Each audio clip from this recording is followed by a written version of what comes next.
This video is brought to you by Nvidia and the brand new MSI GP6612UX laptop, one of the sleekest, most feature-packed laptops to sport an RTX 30 series GPU. Click the link below or stick around to the end of the video to learn more.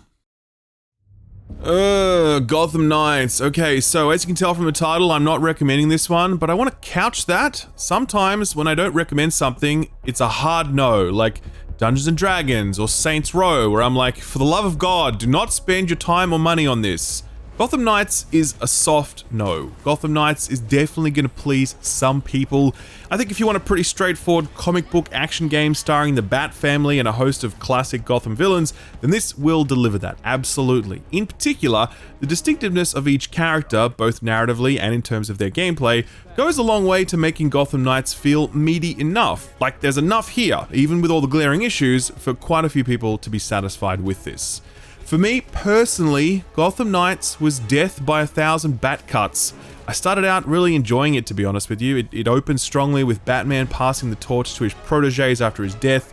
The open world stuff has some interesting ideas that are working well, and I was keen to see how they'd evolve. The combat feels simple but good enough, and I was looking forward to it becoming deeper. The gear system was not a thing that I had to engage at that point, so that was helpful.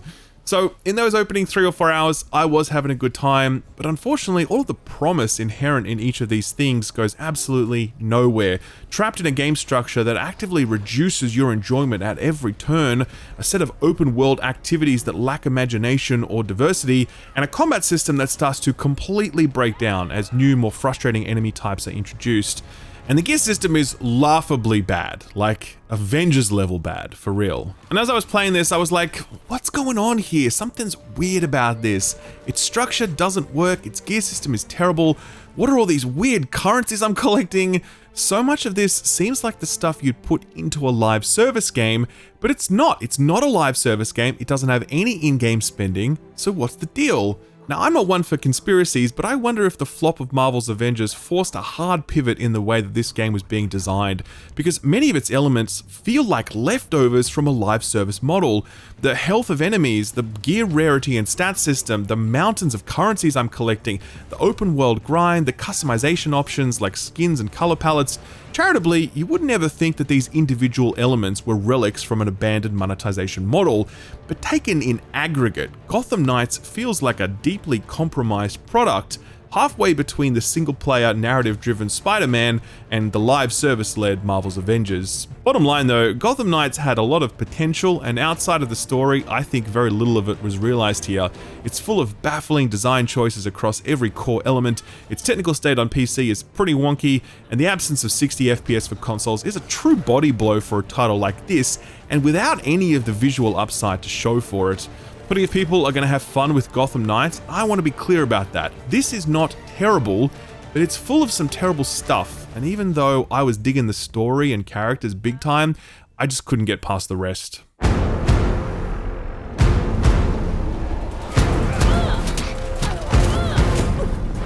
We'll do a quick technical block first. I reviewed this on the RTX 2080 Ti with a Ryzen 7 3700X. I also tried to review it on the Steam Deck, and yeah, it does not work on Steam Deck. I tried to boot it up a few times during the review period, but each time it would just crash back to the home screen. No word from Warner Brothers on if and when this might come to Steam Deck, but for now, no deck support. The 2080 Ti is not a 4K GPU at this point, it never really was. As such, I always aim for 1440p with that card, and I could hit it here, but it wasn't great. Native 1440p is out of the question as frame rates are too low and too spotty. DLSS is a requirement and that helped bring things up quite a bit.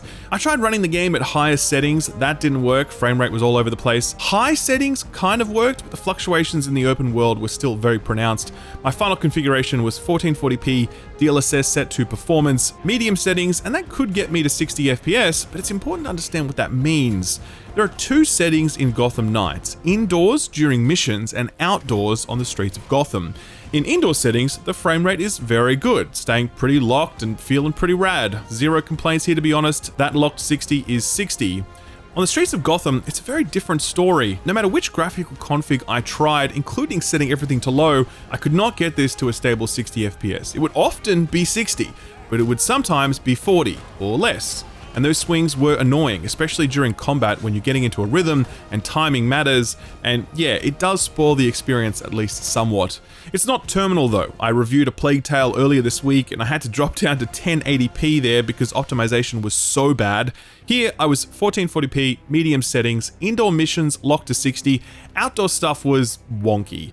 I do think that with some optimization work, Warner Brothers can get on top of this and level it out over the coming weeks and months. One thing to note though was that I was not able to turn on ray tracing. I mean, I could, but it would absolutely tank my frame rate. Obviously, 30 series cards are the entry point for ray tracing, and the new 40 series makes it even easier. In terms of overall client stability and bugs, I did get a bunch of crashes, maybe 5, but no bugs. Very bug-free game actually. There's going to be a lot of shit that pisses you off about Gotham Knights, but bugs isn't one, which is nice because most open world games are really full of bugs, especially at their launch. One important thing to note is that if you are playing this on a console, then you are capped at 30 FPS. This was revealed only last week when Warner Brothers posted the news to a Discord. They cited features like untethered co-op and their highly detailed open world. Okay, so we'll come back to that point, but yeah man, 30 FPS for a game like this really sucks. Like, I get that each game is built different, I do, but a third-person melee game really benefits from 60 FPS, and not giving people an option for that by way of a performance mode kinda sucks. And it's one of the things that is going to sway at least a few people's purchase decision. Ray tracing is supported on consoles, but 60 FPS is not. That's wild. I'm sorry, but it is. Gotham Knights opened up an important discussion about all this stuff on Twitter, with game devs chiming in to explain why 60 FPS is hard. And fair enough, I believe that. And it would really suck if 30 FPS remained the standard frame rate for this coming generation, and the tail end of the last generation gave us performance mode options that showcase just how good it feels to play these sorts of games at 60 FPS on a console. Okay, so let's come back to that highly detailed open world comment I mentioned a moment ago.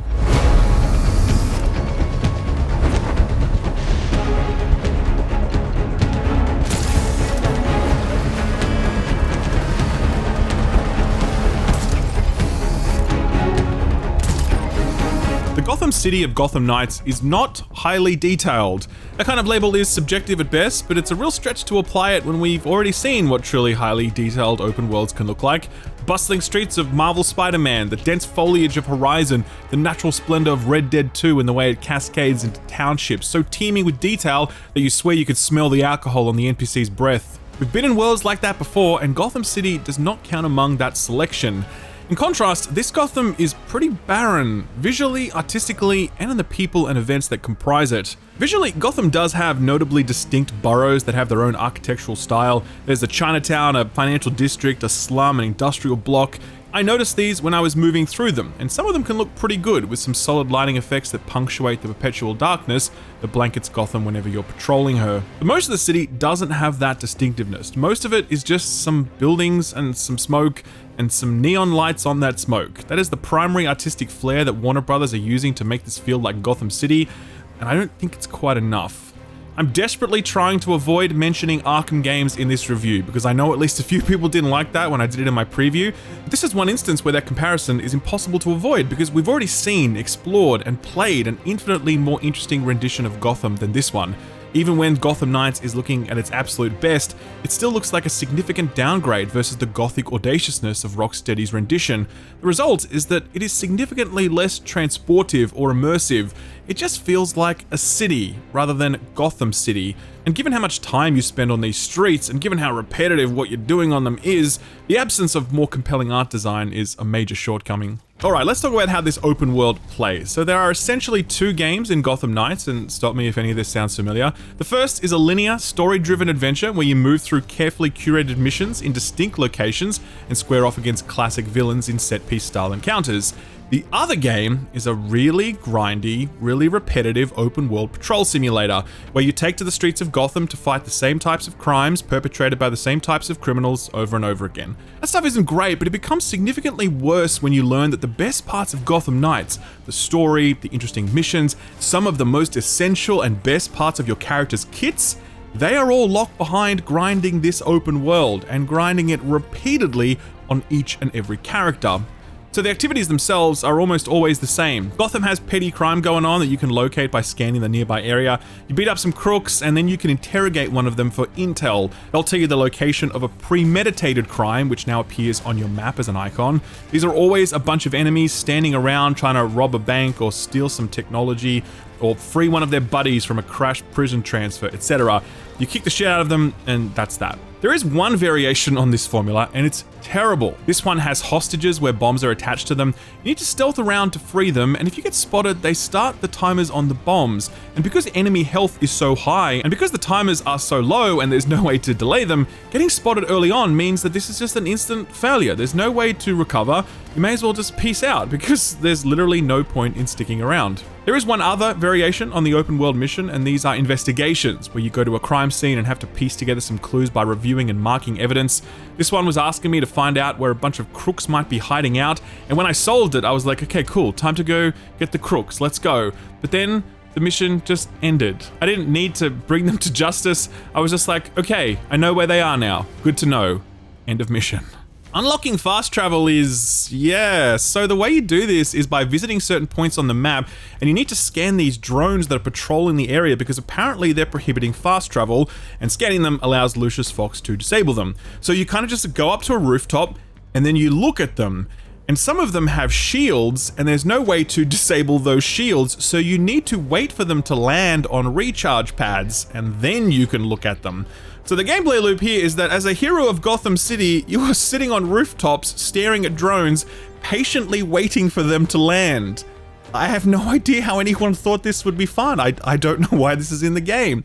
So anyway, the beat up the bad guys in the streets thing is fine. You're easily going to be able to compare it to open world missions in games like Spider-Man, or the stuff you might find in open world games like Far Cry or whatever. But the difference here is that combat is not great. And number two, you're really forced into this open world shit well and truly more than you should be. Main missions, for example, are gated behind open world grinding.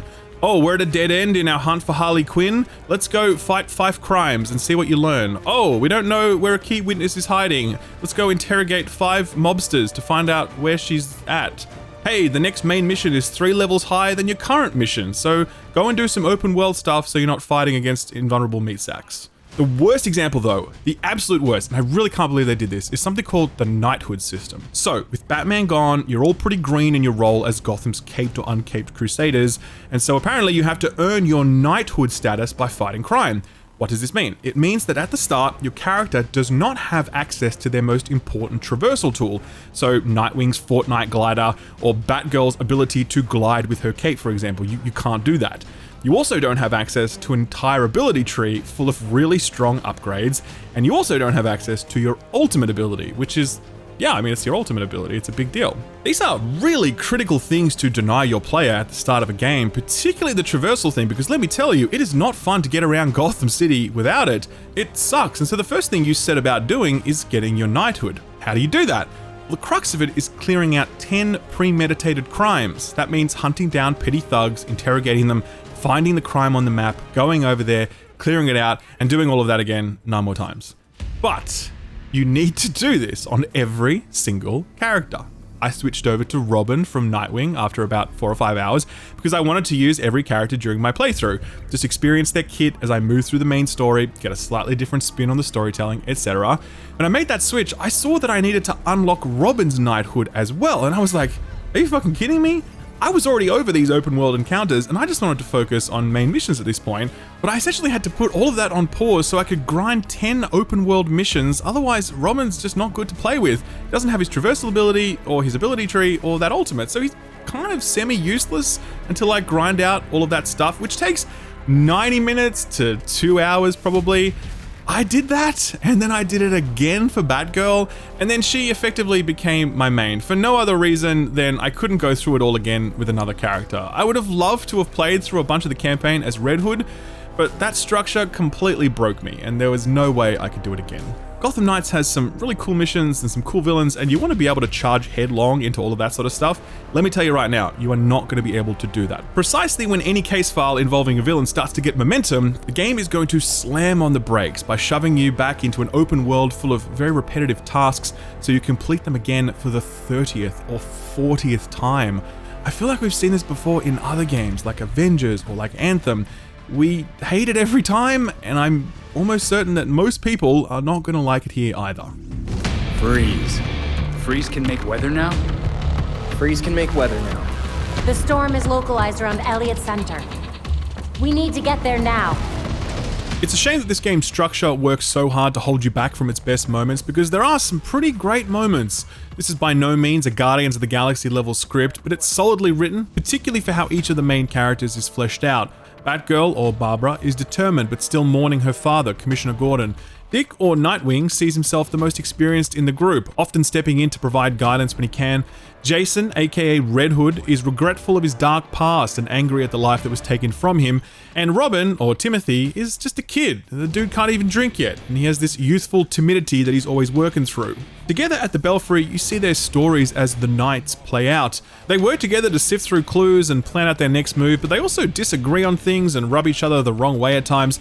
It's a cool dynamic. Not all groups come together well and are worth watching. Looking at you, Saints Row. But the writers really nailed it here, and it's the main reason why I would actually like to see a sequel for this game, because I was just so down with this group dynamic. It's not just the group thing though, it's the personal stories of each character as well. Batgirl, for example, really wonders who her father truly was, and at various points in the game there'll be little side scenes either in the Belfry or in the open world where she'll explore that. It's an emotional story that links to not only the main storyline, but also the death of Batman, since that grief is still so fresh as well.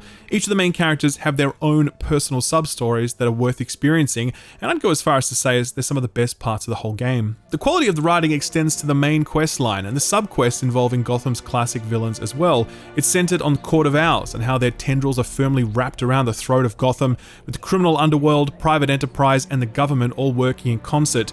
You slowly peel back the layers of this mystery to discover who's pulling the strings and whose strings are being pulled.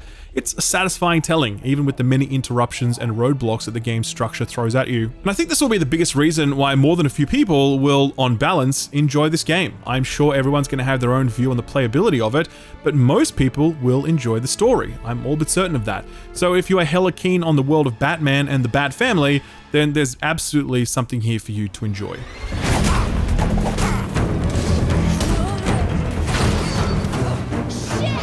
The combat in Gotham Knights has been met with a lot of skepticism. From the first reveal, people worried that it looked a little off, a little floaty, lacking in impact, lacking in depth.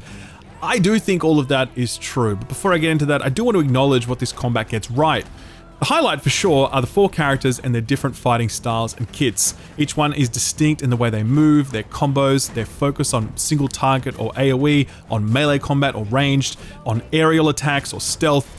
Their more advanced abilities also provide utility to your buddy while you're playing in co-op, like Batgirl for example, who summons a little healbot drone that will both damage foes and heal nearby allies. The overall combat model is not deep or fleshed out, and at times it's really fucking frustrating, but it's definitely helped substantially by being able to switch between 4 different characters, since it keeps things feeling fresh in an experience that would quickly grow stale otherwise. It's also relatively easy to make that switch, at least after you've unlocked their knighthood, since all characters level up equally and the gear is really cheap to craft, and talent points are also unlocked across all characters. Outside of all of that, combat can feel pretty good when you're fighting against more basic enemies at your own level. At that point, you actually get to fight, and the enemies aren't doing annoying bullshit, and they don't have way too much health. It's when fighting these very select number of basic enemies that the game feels pretty good. Problem is that most of the time you are not fighting them. You're fighting massive meat sack heavies, so you have to beat on for so long to bring them down. And they have the same 2 attacks that they just spam over and over again, and then you just do the dodge thing that you've done a million times before, and then you continue pummeling them for another 15 to 30 seconds until they eventually hit the mat. The heavies are a massive drag in this game, bringing every combat encounter to a boring standstill when it's time to face them, and you face them a lot. As annoying as they are nothing compared to the Court of Owls enemies known as the Talons. These enemies are so badly designed that, again, it's like one of those things where it's like, how did this get into the game? So these enemies will dodge basically every single one of your normal attacks, 99% of the time. The only way to reliably hit them is with a charged, ranged attack which will knock them over. They'll lay on the ground for 5 seconds, and that will give you the ability to then start beating them up. The problem is that charging that ranged attack is annoying because they have an ability that they spam which executes faster than you can charge your ranged attack, and you just get stuck in this fucking loop of trying to get this ability off but then cancelling it or getting hit by them, and the whole time you're just like, I just want to punch things. I am a bat person. Punching things is what I do. That is my right. Warner Brothers have essentially designed an enemy that is completely incompatible with the way that combat works in this game, and every time you fight them, it is so groan-inducing. There should be more ways to deal with them and more ways to deal with most enemies, and that's a major shortcoming of the combat overall. There's just not a lot of depth here. Combos are so basic, the flow of it all is so sing-song where you just spam the same combo over and over again, and then you use your momentum resources to drop one of your abilities. The abilities are not woven into your combos. There are a handful of unlocks that do give you some more moves during combat, but they're very few and far between and not nearly impactful enough. The biggest overall issue though is just how bad the core controls of this game are. We don't talk about controls anymore because we generally don't need to, but here in Gotham, they are bad. Your character doesn't move quickly enough when you tell them to. It feels like there's input delay when you play. I plugged in my wireless Xbox controller just to make sure it wasn't anything related to signal interference, but it wasn't. The game just feels really sluggish. Navigating the environment is genuinely difficult sometimes owing to the way that your character will get stuck on objects like doors or barricades or whatever. There's actually no jump button in this game. You can't just press the A button anytime you like and jump. It's a contextual jump button, meaning that if you're near a railing, you can press A to vault over it, or if you're near certain types of gaps, you can press A to jump over them. The whole world then is designed in this sort of Snap 2 framework, where character movement isn't fluid and independent of the environment, it's entirely dependent on what you're jumping to or from. And it's awful. It's so frustrating to try and get your character to make precise movements here, which kind of makes you loath to even try. Here's a perfect example. Here, I'm trying to silently take down this guy below me, and my plan is to simply drop down behind him so I can do that, right? I know I want to drop down, but at this point, I'm thinking to myself, I bet you something fucks up here. I bet you that when I drop down, some bullshit will go down because it always does. So here's what happens when I press and hold the drop down button, which should in theory drop me down directly underneath where I am now.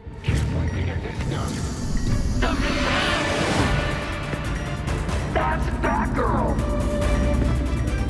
Countdown initiated! Yes, that is what happened, and that is common. And this is one of those missions, by the way, where the hostages have bombs attached to them, so it was an immediate mission failure. And this was actually the last open world grind mission I was doing to unlock my knighthood for Batgirl. So at this point, I was just like, Mother of God, I just want to glide as Batgirl. She has a cape, for fuck's sake. Why are you putting me through all of this? It was a true low point for the game, but unfortunately, one of many.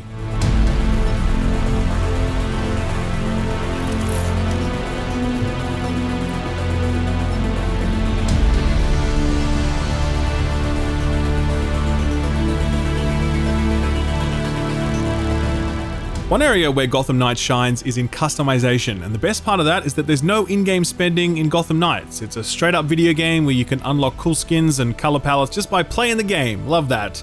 And there are a lot of suits actually, I think 15 per character, with the ability to change their color config and tweak individual components like their cowls, their logos, their gloves, and their boots. You can also customize the Bat Bike's look, all that stuff. It's cool, I like it, great addition to the game, especially for Bat family fans. Gotham Knights has crafting, which when you think about it makes a lot of sense because Batman made all his own shit, with the help of others of course, but crafting your own kit is essential to the Bat fantasy. So let's take a look at how that works. Meet the currency tab, full of weird, gaudy icons for... I don't even know what any of this is. For real, I have no fucking clue. It just drops when I play and I accumulate mountains of it. I mean, just look how much it costs to craft an item compared to how much I have. And it's not like I've been farming materials, by the way. I just have all this shit, which again, I don't even know what any of it is. And the balancing of items relative to their cost is completely whack. Like, look at these two items. One of them has better stats than the other, but it's cheaper to craft because it's lower level. So even though the stats are better, it's cheaper. Let's take a look at the stats, by the way. Defense, health, damage, and crit, all makes sense, but elemental damage resistance? Why would I be gearing for resistance to a certain elemental damage type when I'm playing a single-player superhero action game? Then there's the mods which can be slotted in, and I'm just awash with these mods, and they seem to all do the exact same thing, but just with a slightly different number attached. But that's really par for the course with everything else. I mean, when you get back to the Belfry and new crafting options become available, it's all just slightly better versions of stuff you already had. Green rarity level 13 bow staff with one mod slot versus a green rarity level 13 bow staff with no mod slot. Okay, I guess. Like, why is this in this video game? Like, imagine Robin, for example. Instead of getting 30 totally forgettable generic stat stick weapons through this crappy crafting system, imagine he got 3 bow staffs, all of which were handcrafted by Batman, bestowed to him but secretly hidden throughout the city, each of which unlocks some new ability or a new combo or something meaningful, something memorable. Instead, we get this shit, just spam filler, the most generic, phoned-in version of a loot game that I've seen since Marvel's Avengers. It adds absolutely zero value to the game, and if you were to just rip it out entirely, nothing of value would be lost. And that's to say nothing of the immersion factor, because this goofy system and this awful UI, I really hated engaging this. As I said in my preview, Gotham Knights is not at all committed to immersing you in an authentic Bat family fantasy. It is, instead, this awkward mishmash of disparate game systems that don't fit together properly and that clash with one another. You've got an open world that's okay, but you'll come to resent it because of the fact that some core character features are hidden behind grinding it. You've got this set of case files that are really fun and really well written, only to have that enjoyment gated behind more open world grinding. You've got a diverse set of characters who each play differently from one another, but an awful suite of enemies that sucks the fun right out of combat. And you've got this crafting system which only makes sense in the context of a live service experience, where it's intended that you would grind this game for months, spending money in a cash shop as you do so. True story, I actually had one reviewer message me genuinely surprised that this game doesn't have a cash shop. He was like, doesn't have a cash shop? Why is it designed this way then? Why indeed? I don't have an answer for that, but I can tell you that despite there being some cool stuff here that I'm sure more than a few people are gonna like, I was constantly distracted by all of these baffling, counterintuitive, unnecessary, and unfun design decisions. If you were truly trying to deliver an immersive, narrative-led Bat family action game, you absolutely would not design it like this. For that reason, I cannot recommend Gotham Knights. For so long, buying a gaming laptop has usually involved buying some giant slab that requires like 3 people to carry it. That has changed in the last while, and at the forefront of that evolution has been MSI, who have long delivered a range of high-performance gaming laptops that pack a truly surprising amount of power into a truly surprisingly small form factor. Enter the Vector GP6612UX. This thing is fresh out of the oven, featuring a new GPU, CPU, and a redesign resulting in MSI's most space-efficient release yet. The beating heart of it is the NVIDIA RTX 30 series GPU, sporting up to a 3080 for an unparalleled level of performance and fidelity in the games you love to play. I'm talking higher resolutions, higher graphical settings, and higher frame rates than you ever thought possible from a slimline laptop. RTX 30 series GPUs are the ultimate play, not only because of their raw processing power, but also because of their cutting-edge features. Games like Gotham Knights support DLSS, which provides a significant frame rate boost depending on the game, and Gotham Knights also supports ray tracing, allowing for a more realistic rendition of lighting and reflections than was ever possible before. Finally, plenty of games support NVIDIA Reflex, which reduces input latency for smoother, more responsive performance in games where split-second timing really matters. Speaking of smoothness, the screen is a Quad HD 165Hz display, delivering the perfect balance of resolution and smoothness for all sorts of games, from immersive cinematic action titles to competitive shooters like Valorant or CSGO. Plus, there's also the option of a 240Hz OLED screen if you want those brighter colors, those deeper blacks, and even more smoothness. Equipped with a 12th gen Intel processor, the GP66 isn't only great for when you're out and about, it also functions brilliantly as a desktop replacement. To top all of that off, the GP66 looks great, and it feels really nice too, owing to its tactile RGB backlit keyboard and large responsive trackpad. This really is the sort of upgrade that's not only great for everything you need now, wherever you want to do it, but it's also going to last because the specs on this thing are so crazy that you're future-proofing yourself for at least the next 5 years of gaming, and likely many more than that. If you want to check it out, then click the link below and be sure to check out MSI's full range of laptops to see what they have on offer. Thanks MSI and Nvidia for sponsoring the video, and thank you for watching it.